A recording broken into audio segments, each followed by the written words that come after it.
Temperature দেখা হচ্ছে কত টেম্পারেচার 65 ডিগ্রি আছে কিনা 60 থেকে 65 ডিগ্রি টেম্পারেচার হলে আচ্ছা এদিকে আসেন উঠানো হচ্ছে। কই মিটার উঠছে এটা? আচ্ছা এটা আমি বুঝিয়ে দিতেছি যে কীভাবে নিয়ে। আচ্ছা দেখেন এই খড়টা যদি আমরা যদি খড়ের সিলিন্ডার যদি করে সর্বপ্রথম আমাদের খড়ের প্রয়োজন আছে। এই খড়টা আপনার নির্দিষ্ট কোনো ধান গাছের জাত নাই যে এই ধানের এই জাতের খড় দিয়ে করতে হবে, এরকম যে কোনো খড় হলেও হবে, অবশ্যই যেন গোল্ডেন কালার হয়, সোনালি কালার।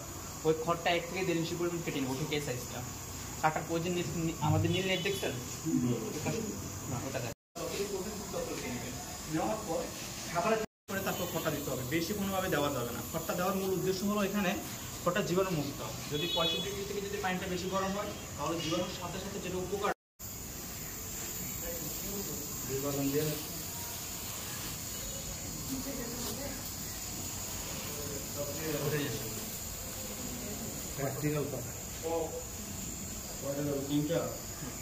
এখানে আপনার যতটুকু প্রয়োজন ঠিক ততটুকু খড় নেবেন। এখানে কোনো নির্দিষ্ট নয় যে আপনি এত কিছু খড় প্রয়োজন হবে। এখানে আপনি পানি ওই পর্যন্ত দিতে হবে যেন 3টে ব্যাগ আমার পুরোপুরি ডুবন্ত অবস্থা থাকে, ওই পর্যন্ত পানি দিতে হবে। পানির কোনো লিমিট নেই। এখানে আমার শুকনো খড় আছে 11 কেজি, ঠিক আছে। বলতেছি সেটা যখন তৈরি করবো তখন ভালো করে বলবো, একটু খড়ের জন্য বেশি যেন না থাকে। আচ্ছা আরেকটা সিস্টেম করা তো নেই যে ইটটা যে দিচ্ছেন ইটটা ওইভাবে না দিয়ে এখানে তো যে কোনো ওয়ার্নিং করে একটা আংকার সিস্টেম করে দিলে দুই পাশে তাহলে ওটা তারা থাকতো জালের আমরা ঠিক আছে মুখ লাগানো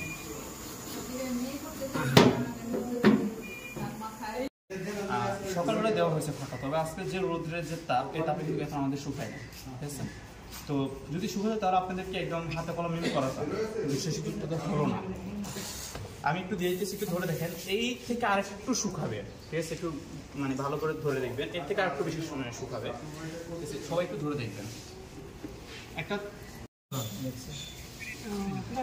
মনে নাই আমার। আচ্ছা ঠিক